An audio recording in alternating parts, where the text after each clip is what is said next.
you're not going to pass inspection if you have your check engine light on, so here's a cheap way to get rid of it.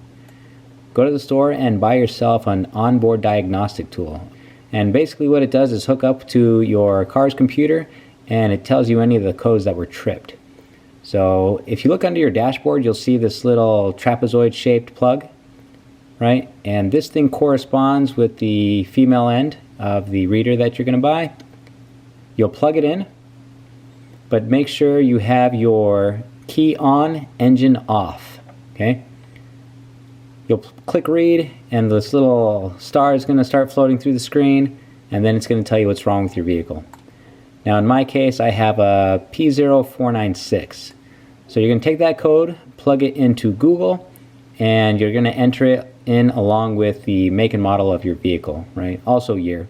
And in my case you'll see here it says that the code I get is for evap flow during a non-purge condition. So each code has its own system that it's associated with. You can see that my code right here, it says auxiliary emission controls, and that'll correspond to whatever you get. But in my case, I had the P0496, and I also did an image search along with it so that I can see what part might be associated with that. Now what you're also going to want to do is search the different forums on the internet, because oftentimes your vehicle isn't the first one it's happened to, and these faults are very common. So here's what I did. Pop open the hood and I locate that part. And there it is. I disconnect it, pull it out. It was a single 10mm bolt. Buy the new part. There it is sitting on the car. Put it back in. And now we're going to do the scan again, because the code is still stored into your computer. Now that it's scanned, it'll show up. Same thing. This time you're going to press and hold erase.